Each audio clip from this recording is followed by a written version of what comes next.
मिश्रिया, पंकज, विशाखा, आकाश, आप, सोनू, मनीष कुमार। चलो, कैसे हैं आप सब लोग और कैसी चल रही है आपकी पढ़ाई? स्टार्ट करें अपना आज की क्लास। क्लास नहीं चल रही आकाश, आप कमेंट कैसे कर पाते हैं क्लास नहीं चल रही होगी बेटा? सनी आ चुके हैं, सुमित आ चुके हैं, पंकज आ चुके हैं, अंकुर, रोहित, राहुल।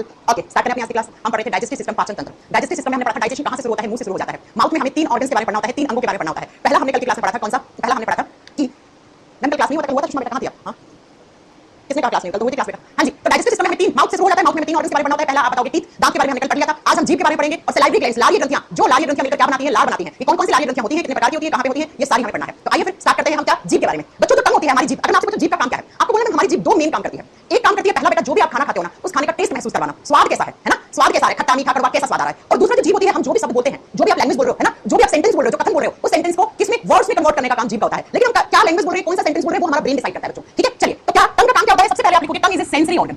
सेंसरी ऑर्गन होता है बेटा ये। अब सेंसरी ऑर्गन्स क्या होते हैं? संवेदी अंग वो होते हैं जो आपको सेंस देते हैं किसी ना किसी चीज का। कितने सेंसरी ऑर्गन होते हैं? 5 सेंसरी ऑर्गन होते हैं। उन 5 में एक जीभ है। जीभ किसका सेंस देती है बेटा? टेस्ट का। टेस्ट यानी कैसा स्वाद आ रहा है, जो भी आपने खाना खाया उसका टेस्ट कैसा है। नेक्स्ट, जीभ जो है वो एक मस्कुलर ऑर्गन है। मस्कुलर ऑर्गन का मतलब क्या होता है बच्चों? ऐसा ऑर्गन जो सिर्फ मांसपेशी से बना है, मांस का टुकड़ा। तो जीभ जो है वो एक मांस का टुकड़ा होता है, मांसपेशी अंग होता है। जीभ में कोई हड्डी नहीं होती है। अगर जीभ में कोई हड्डी होती तो जीभ हमारी ऐसे ऐसे इधर घूम नहीं रही होती। जीभ क्यों घूम जाती है? क्योंकि बेटा जीभ एक मस्कुलर ऑर्गन होता है, एक मांस का टुकड़ा होता है। कितना लंबा होता है? जीभ की लंबाई होती है, लेंथ, एल फॉर लेंथ है 10 सेंटीमीटर। 10 सेंटीमीटर लंबा एक मांस का टुकड़ा है, एक मस्कुलर ऑर्गन है जो हमें किसका सेंस देता है? जो हमें टेस्ट का सेंस देता है, स्वाद बताता है। अभी क्यों बताता है स्वाद? क्योंकि जीभ के ऊपर होती है टेस्टिंग बड बेटा। टेस्टिंग बड्स क्या होती है? छोटी-छोटी स्वाद वाली कलियां होती हैं। जीभ के ऊपर क्या पाई जाती है? स्वाद कलिकाएं पाई जाती हैं। तो जैसे आपने जो भी खाना खाया उसके टेस्ट का पहचानना शुरू कर देती हैं, स्वाद कलिकाएं पाई जाती हैं। कितनी होती है टेस्टिंग बड? ये बेटा 2000 से लेकर 3000 के बीच में होती हैं। 2000 से 3000 के बीच में टेस्टिंग बड होती हैं, छोटी-छोटी। और यही टेस्टिंग बड क्या करती हैं? यही टेस्टिंग बड आपको टेस्ट महसूस करवाती हैं, स्वाद बताती है कैसा स्वाद है। अच्छा, एक बात याद रखना, आपने देखा हमारे घर में जो लड़कियां होती हैं, उन्हें अगर खाने में थोड़ा सा भी नमक कम हो जाए, थोड़ा सा भी नमक ज्यादा हो जाए, एक चुटकी नमक ज्यादा हो जाए, तो लड़कियां तुरंत पहचान लेती हैं, कहती हैं भैया इसमें नमक ज्यादा हो गया। लड़कों को बेचारों को आधा चम्मच नमक ज्यादा डाल दोगे तो भी उन्हें महसूस नहीं होता है। लड़कों को आप देखते बिना नमक के खाना खा लेते हैं, पता नहीं लगता है ऐसा क्यों? क्योंकि बेटा आप बताइएगा, लड़कियों के अंदर जो गर्ल्स होती हैं, लड़कियां होती हैं, उनमें टेस्टिंग बड ज्यादा होती है बेटा, इनमें ज्यादा होती है, जबकि लड़कों में टेस्टिंग बड होती है वो कम होती है। इसलिए बेचारे लड़के बिना नमक का खाना खा लेते हैं, उन्हें पता ही नहीं लगता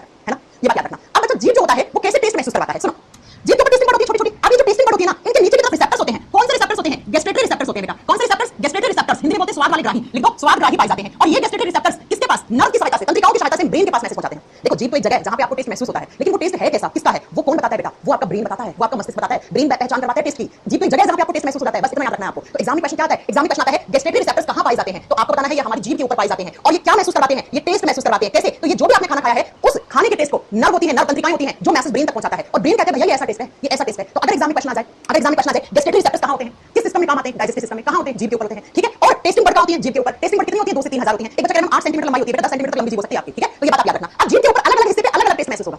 क्यों? क्योंकि ये हमारी जीभ है, आप देखो, और इस जीभ के हर एक हिस्से पे अलग-अलग टेस्ट के लिए अलग-अलग टेस्टिंग बड होती है। जैसे आप देखिए इस फोटो में, यहां पर सबसे आगे जो हिस्सा होता है जीभ का, उसमें स्वीट टेस्टिंग बड होती है। तो यहां पे कैसे टेस्ट का एहसास होगा? मीठा। मीठा टेस्ट आपको यहां फील होता है। फिर आप थोड़ा सा पीछे जाओगे जीभ में, किनारों पर, यहां पे सॉल्टी टेस्ट, सॉल्टी का मतलब होता है नमकीन, नमकीन स्वाद आपको यहां फील होता है। फिर आप इस हिस्से में जाओगे और पीछे, तो यहां पे सोर यानी खट्टा टेस्ट आपको महसूस होता है। क्यों? क्योंकि इस हिस्से पे खट्टे वाली टेस्टिंग बड होती है। उसके बाद सबसे पीछे जाओगे जीभ में, पीछे की तरफ, यहां पे बिटर टेस्ट वाली होती है। बिटर का मतलब होता है कड़वापन, जो कड़वा एहसास होता है ना आपको, आप कोई दवाई पी रहे हो, कोई दवा खा रहे हो, तो उसमें कड़वा होता है ना, तो ये कड़वापन जो होता है वो यहां पर महसूस होता है। तो एग्जामिनर आपसे कैसे पूछता है? एग्जामिनर पूछता है कि जीभ के कौन से हिस्से पे मीठा टेस्ट वाली बड होती है? फ्रंट वाले पे, आगे वाले पे।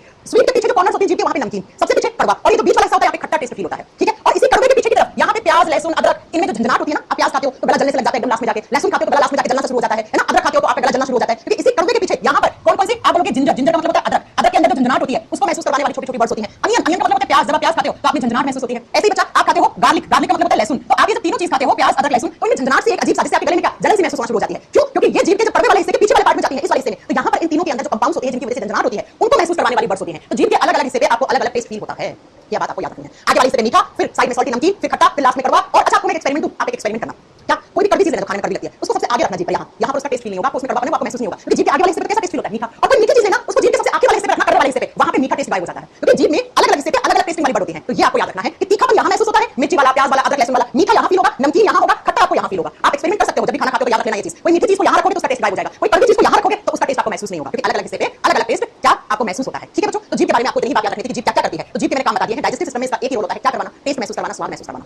अब स्वाद महसूस करवाने वाली बड कौन सी होती है? रिसेप्टर्स कौन से होते हैं? जीभ कैसा ऑर्गन है? एक मस्कुलर ऑर्गन है, एक सेंसरी ऑर्गन है, किसका सेंस देता है? तो आपको टेस्ट का सेंस देता है, आपको इतना पता होना चाहिए। अब बच्चों, हमारे मुंह में दांत हो गए, जीभ हो गया, अब क्या बचा? हमारे मुंह में बची सलाइवरी ग्लैंड्स। तो नंबर 3, माउथ का तीसरा जो हिस्सा है उसमें होती है सलाइवरी ग्लैंड्स, हिंदी में बोलते हैं लारीय ग्रंथियां। नाम से क्लियर है, वो ग्रंथियां, वो ग्लैंड्स जो सलाइवा बनाती है बच्चों। ये क्या बनाती है? ये सलाइवा बनाती है, लार बनाती है। मिठाई को देख के, गुलाब जामुन को देख के आपके मुंह से लार टपकना शुरू हो जाती है। इसको आम भाषा में आप क्या कहते हो बेटा? आम भाषा में आप थूक बोलते हो, है ना? ये वही सलाइवा है। सलाइवा बहुत जरूरी है बच्चों। अगर किसी के मुंह में सलाइवा नहीं बनता है तो मुंह में इंफेक्शन होना शुरू हो जाता है, उसको सलाइवा बहुत जरूरी है। लार बनाती है वो ग्रंथियां जो लार बनाती हैं। अब सबसे पहली बात, मैम लार कितना बनता है? बच्चों, एक दिन में 1 से 1.5 लीटर लार बनता है बेटा। एक दिन में 1 से 1.5 लीटर लार आपके बॉडी में बन सकता है। जी हां।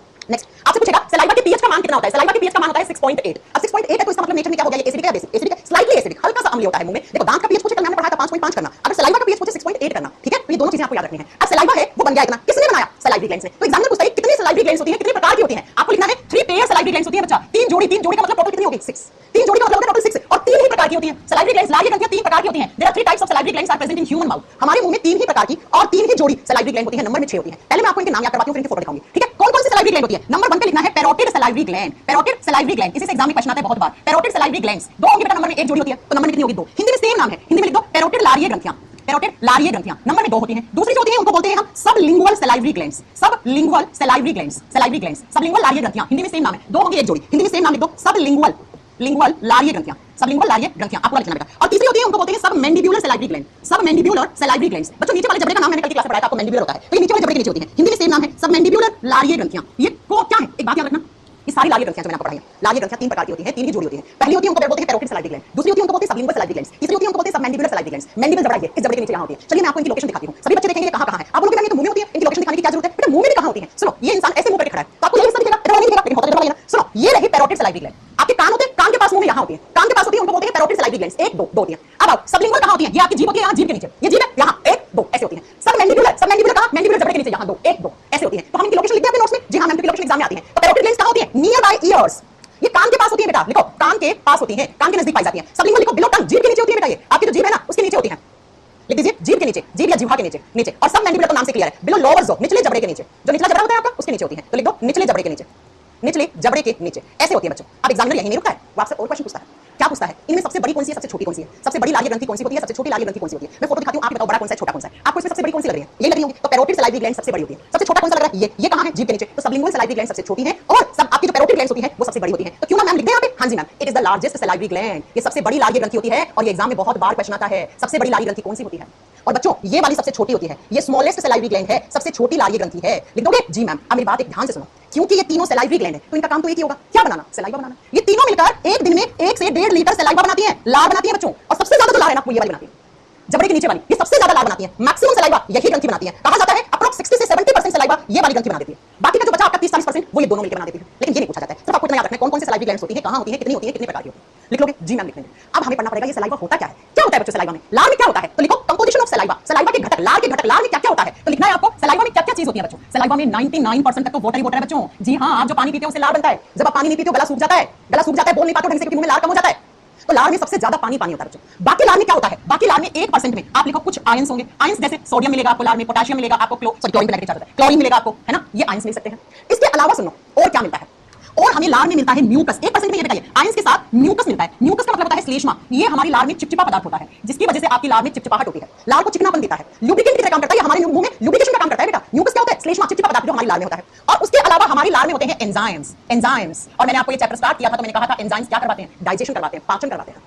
एंजाइम्स क्या करवाते हैं? पाचन करवाते हैं। सलाइवरी ग्लैंड्स मुंह में ओपन होती है, यानी कि बेटा कहां होंगी? मुंह में होंगी, कान में थोड़ी ना होंगी। मुंह में सलाइवा बनता है, कितना कॉमन सेंस वाला एकदम थका हुआ क्वेश्चन पूछते हो फिर कहते हो मैम डाउट लेती है, डाउट है बेटा। सलाइवरी ग्लैंड्स कहां ओपन होंगी? मुंह में होंगी, मुंह में है तो नाक में थोड़ी ना होंगी। सुनो, हमारी सलाइवा में सबसे ज्यादा पानी होता है, पानी के साथ कुछ आयंस होते हैं, कुछ चिपचिपा पदार्थ होता है और एंजाइम्स होते हैं। बस एग्जामिनर यहीं से क्वेश्चन पूछता है कि कौन कौन से एंजाइम्स हमारी सलाइवा में होते हैं, हमारी लार में कौन कौन से एंजाइम होते हैं। तो जरा लिखो, लार में 2 एंजाइम होते हैं। पहला एंजाइम है उसको बोलते हैं लाइसोजाइम, लाइसोसोम मत कर देना, लाइसोजाइम एंजाइम होता है बच्चों, कहां पाया जाता है? हमारी लार में। दूसरा सुनो, लाइसोजाइम के बाद जो दूसरा एंजाइम होता है उसको बोलते हैं सलाइवरी एमाइलेज एंजाइम। दूसरा हमारी लार में जो एंजाइम होता है उसको बोलते हैं सलाइवरी एमाइलेज एंजाइम, हिंदी में बोलते हैं लारिये एमाइलेज एंजाइम।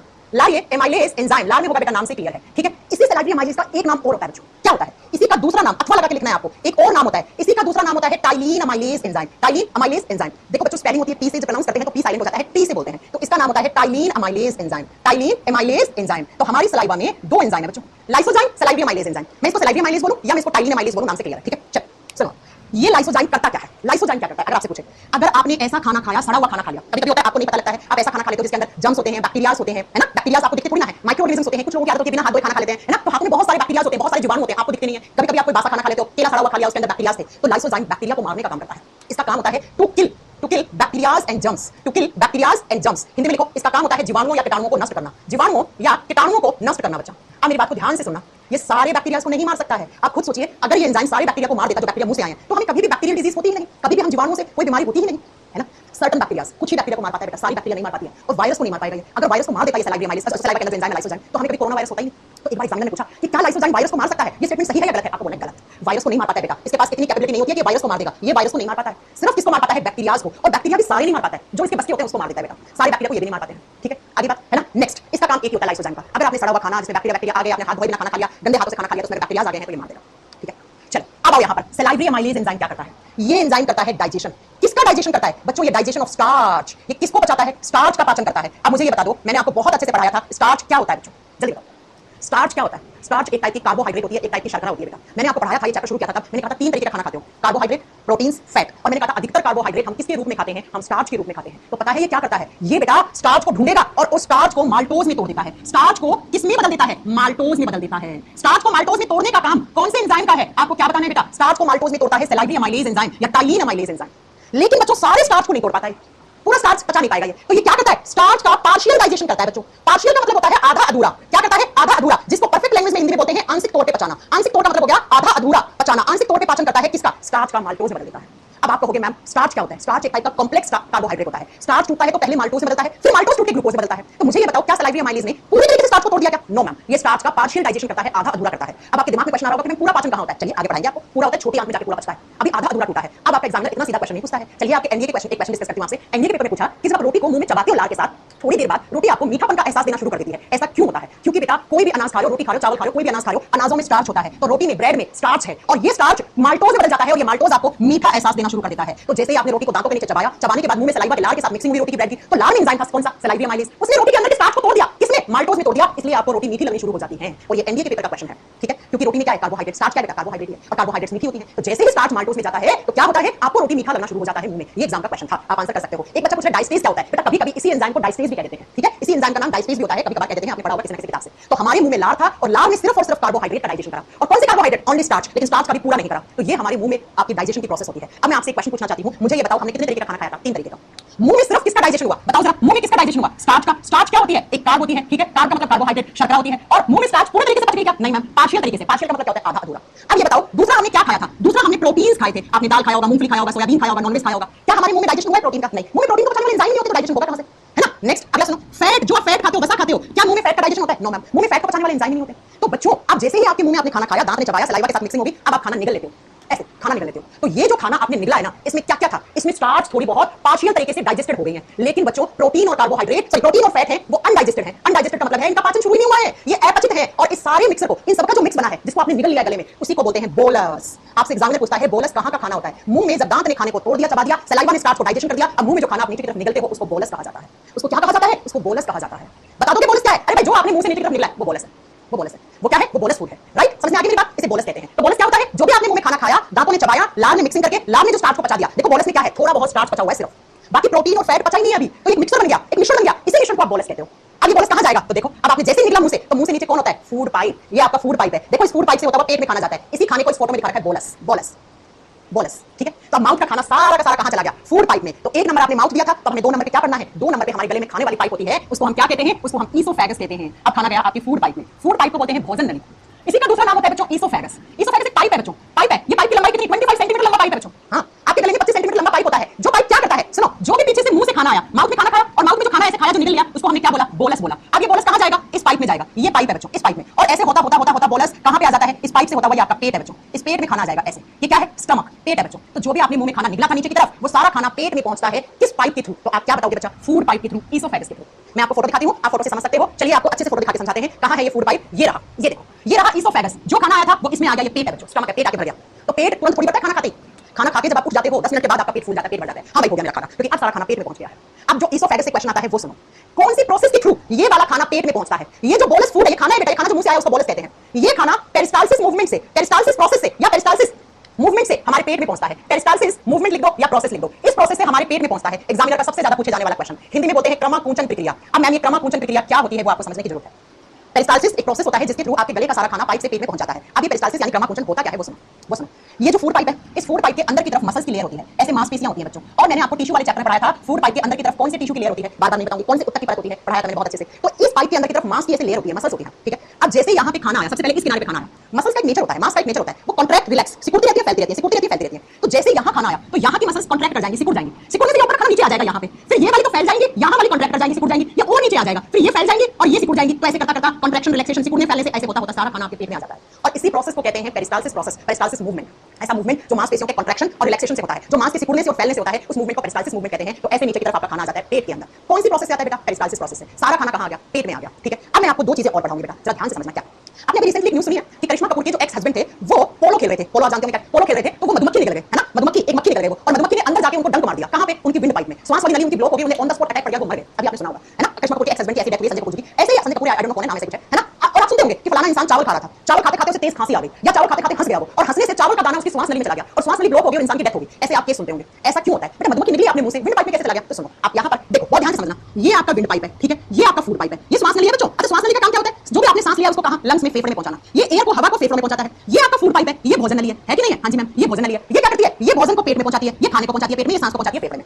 अब होता क्या है, ये जो आपकी पाइप होती है ना, इसके ऊपर एक ढक्कन लगा हुआ होता है बेटा, कैप होता है। ऐसे कैप लगा हुआ होता है, ऐसे बच्चों, ऐसे कैप लगा होता है। अच्छा, कैप का मतलब क्या होता है? ढक्कन, ढक्कन तो खुलता भी है, बंद भी होता है ना? ऐसे आपने इसको बोलते हैं स्विच। स्विच का मतलब बटन। बटन क्या होता है? जो ऑन ऑफ होता रहता है। और इसी स्विच का नाम होता है एपिग्लॉटिस। एपिग्लॉटिस एक स्विच की तरह काम करता है, ढक्कन होता है। इसे हिंदी में बोलते हैं घाटी का ढक्कन। पता है बच्चों ये ढक्कन कैसे करता है? आप जो सोच रहे हो वैसा ढक्कन नहीं है, मेम्ब्रेन होती है, ऐसे ऐसे रहता है यहाँ पे। तो जब आप खाना नहीं खा रहे हैं तो ये फ्लैप पूरा इधर लगा हुआ है ऐसे। जब खाना खा ही नहीं रहे हैं तो भाई ये वाला नली बंद भी हो जाएगा, तो कोई दिक्कत नहीं है। सांस यहाँ से आ रहा है ऐसे, हाँ मैम आ रहा है। लेकिन जब हम खाना खा रहे होते हैं तो ये कैप ना यहाँ रहता है, ऐसे ऐसे रहता है, ताकि बच्चों जो भी आप खाना खा रहे हो वो खाना यहाँ ना आए, विंड पाइप में ना आए, श्वास नली में ना आए, यहाँ से यहाँ जाए। लेकिन कभी कभी क्या होता है, आप चावल खा रहे हो, चावल का दाना होता है छोटा सा, है ना? चावल खा रहे हो आप, तो क्या किया आपने? जोर से हंस गए आप खाना खाते समय, जोर से खांस गए, तो ये कैप जो था वो ऐसे था, लेकिन बार बार ऐसे हो रहा था ऐसा। तो जैसे आप जोर से हंसे तो ये जो चावल का दाना है इस पे हवा का प्रेशर लगा और इस पाइप में आ गया, और इस पाइप में यहाँ फंस गया चावल का दाना। ऑन द स्पॉट इंसान की डेथ हो जाती है, हार्ट अटैक पड़ जाता है, कार्डियक अरेस्ट पड़ जाता है, क्योंकि उसके फेफड़ों में एयर का रास्ता ब्लॉक हो जाता है। ऐसे ही मैंने कहा ना करिश्मा कपूर के हस्बैंड की डेथ कैसे हुई, तो उन्होंने मुंह से एक मधुमक्खी को निकल लिया, मधुमक्खी आ गई, वो मधुमक्खी यहाँ नहीं गई, यहाँ आ गई बच्चों इस कैप से, यहाँ आके उसने काट लिया, तो पाइप के अंदर का मांस सूज गया, सूज गया तो एयर का रास्ता ब्लॉक हो गया, हवा नहीं आई, ऑक्सीजन नहीं आया, अटैक पड़ गया, मर गए वो। तो इस ढक्कन को कहते हैं एपिग्लॉटिस। ये वो स्विच है जो हमारी विंड पाइप में खाने के दानों को जाने से रोकता है। इसीलिए बूढ़े बुजुर्ग लोग कहते हैं खाना खाते समय बातचीत मत करो, कि अगर बातचीत करोगे, हंसोगे, और तो उस खाने के अंदर यहाँ पे हवा होती है इस हिस्से में, और वो हवा एकदम से उसे विंड पाइप में ले जाएगी, आप मर जाओगे। और आप यकीन मानो हर साल बहुत सारे लोग ऐसे मर जाते हैं, हाँ हर साल मरते हैं बेटा, ठीक है? तो ये बात याद रखिएगा कि इसको बोलते हैं एपिग्लॉटिस। एपिग्लॉटिस घाटी का ढक्कन एक स्विच की तरह काम करता है, फ्लैप होता है, ऐसे हो रहा होता है, ऐसे ऐसे ऐसे ऐसे, ठीक है? याद हो गया? हाँ जी मैम। चलो फिर अब चलते हैं नेक्स्ट। तो फूड पाइप का काम था जितना भी खाना खाया उस खाने के पाचन के बाद सारा खाना आपने निगल लिया, निगला हुआ खाना इस पाइप में पेट में पहुंचा दिया बच्चों। अब खाना कहां आ गया? पेट में आ गया। इस पाइप का एक ही काम है, जो खाना निकला उसको पेट में पहुंचाना। पेट खाने से भर गया। तो आइए जरा एक बच्चा हिचकी क्यों आती है, पढ़ाएंगे आपको, डकार क्यों आती है वो बताएंगे रुको। अब 3 नंबर पे लिखो स्टमक, पेट, पेट भर गया बच्चों खाने के। स्टमक, स्टमक को हिंदी में पेट लिख दो, हिंदी में उदर लिख दो, जठर लिख दो, अमाशय लिख दो। ये सारे नाम बच्चों पेट के होते हैं हिंदी में। स्टमक में खाना आ गया। सबसे पहला आपका पेट कौन से लेटर के आकार का होता है? जे शेप का पेट होता है बच्चों, जे के आकार का। अभी आपको दिखाते हैं किस लेटर के जैसा होता है, जे के जैसा। मैम दिखाइए, चलो आपका पेट दिखाते हैं कैसा दिखता है। सबका पेट अंदर से ऐसा दिखता है, ये रहा पेट। ऐसा लग रहा है जैसे जे बना है, हाँ ऐसा उल्टा जे लग रहा है, देखो ऐसे जे ऐसे बनता है, ऐसे जे के आकार का होता है बच्चों। ये आपका पेट है। पेट के 3 हिस्से होते हैं। यहाँ से फूड पाइप ऐसे खाना लेके आया है, तो फूड पाइप जहां पे खत्म होता है, जहां से पेट शुरू होता है, उस हिस्से को कार्डिया बोलते हैं। लिख देना, stomach is divided into 3 parts. हमारे पेट के 3 हिस्सा होता है। पहला हिस्सा कहलाता है कार्डिया, कार्डियक नहीं, कार्डियक हार्ट के लिए यूज करते हैं कार्डिया शब्द, ठीक है? दूसरा पेट का ये वाला हिस्सा होता है, इसको बोलते हैं फंडस। पेट का दूसरा हिस्सा होता है, उसको फंडस बोलते हैं। इसको सिंपली बॉडी बोलते हैं, पेट का बॉडी, बॉडी का मतलब पेट एक बॉडी है भैया, है ना? और ये लास्ट वाला पेट का हिस्सा इसे पाइलोरस कहते हैं, इसे पाइलोरस कहते हैं। तो बताओ बच्चों, पेट है वो एक बॉडी है, वो बॉडी 3 हिस्से में बटा हुआ है। कौन कौन सा? तो आप क्या बताओगे? जहां से फूड पाइप आता है, भोजन नली आती है भोजन लेके, और जहां पे खत्म होती है, जहां से पेट शुरू हो जाता है, उस हिस्से को कार्डिया बोलते हैं। फिर बीच वाले हिस्से को फंडस भाग कहते हैं, और जहां पे पेट खत्म हो जाता है और यहां से आपकी आंतड़ियां, छोटी आंत शुरू हो जाती है ऐसे बच्चों, तो इस हिस्से को पाइलोरस कहते हैं। इस भाग को पाइलोरस भाग कहते हैं। यहां से छोटी आंत, ये स्मॉल इंटेस्टाइन है, ये पेट का आखिरी हिस्सा है। अब पेट में सबसे ज्यादा समय के लिए खाना रहता है, 3 से 4 घंटे पेट में खाना रहता है बच्चों। जी हाँ, ठीक है?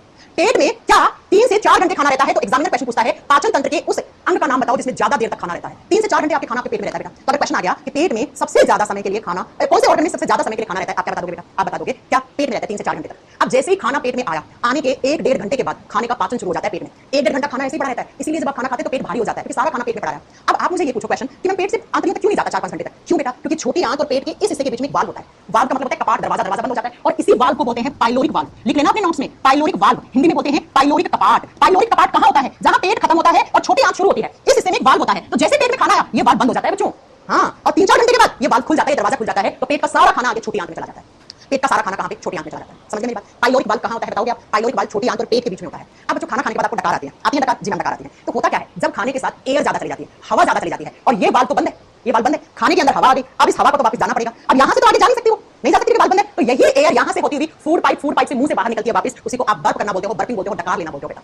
तो कोई आपसे पूछे डकार क्यों आती है, तो आप क्या बताओगे? क्योंकि हम खाना खाते हैं, उस खाने और फूड पाइप के बीच में एपिग्लॉटिस होता है। एपिग्लॉटिस से हवा हमारे फूड पाइप में पेट में चली जाती है भोजन के साथ, और जैसे ही पेट के अंदर भोजन जाता है तो 4-5 घंटे तक भोजन पेट में रहता है, और ये वाल्व बंद रहता है, तो हवा बेचारी आगे नहीं जा सकती है। तो हवा कहती है मैं जिस रास्ते से आई हूं उसी रास्ते से वहां बाहर चली जाती हूं, मुंह से आई थी और मुंह से बाहर चली जाती हूं, मुंह से ही बाहर चली जाती है। उसी को आप डकार आना बोलते हैं, उसी को आप डकार आना बोलते हैं। समझ गए? मैंने कल मेरे मच्छर चला गया बेटा, मतलब भगवान का शुक्र मनाओ कि तुम्हारे मुंह में मच्छर गया और तुम जिंदा हो। कभी-कभी मच्छर अंदर जाके काट लेता है ना तो मर जाता है, वही करिश्मा कपूर के हस्बैंड वाली बात हो जाती है। हां, मच्छर खा जाते हो, एक दो मच्छर खाने से फर्क नहीं पड़ता, पेट में ऐसी लग मच्छर को मार डालता है, है ना? चलो सुनो, ये बात याद लकीर डकार क्यों आती है आगे बात समझ में जी मैम। तो पेट में 4-5 घंटे तक खाना रहता है प्रॉपर। अब बताइए एयर को निकलने को आगे जगह नहीं मिल पाती है तो आप डकार नहीं लेते हो, बाहर वापस चली जाती है। अगर डकार नहीं आती है तो ये हवा पेट में रहती है, आपको गैस कर देती है, आपको गैस हो जाता है बेटा, है ना, खट्टी खट्टी डकार गैस आना शुरू हो जाता है, पेट फूल जाता है, जिसको ब्लोटिंग होना बोलते हैं इंग्लिश में। अब जैसे ही पेट के अंदर 1 से 1.5 घंटा हो गया खाना आए हुए, अब पेट कहेगा भाई साहब बहुत देर हो गई है, चलो डाइजेशन करते हैं खाने का, है ना, चलो डाइजेशन करते हैं खाने का। तो पेट में कौन सी ग्रंथियां होती हैं? पेट में ग्रंथियां होती हैं जिनको बोलते हैं गैस्ट्रिक ग्लैंड्स, जठर ग्रंथियां। पेट के अंदर जठर ग्रंथियां पाई जाती हैं और ये जो जठर ग्रंथियां होती हैं ये एक जूस बनाती है बेटा पेट के अंदर। और कौन सा जूस बनाती है? उस जूस को बोलते हैं गैस्ट्रिक जूस। कौन सा जूस बच्चों? Gastric juice. हिंदी में बोलते हैं जठर रस। जठर का मतलब क्या? पेट।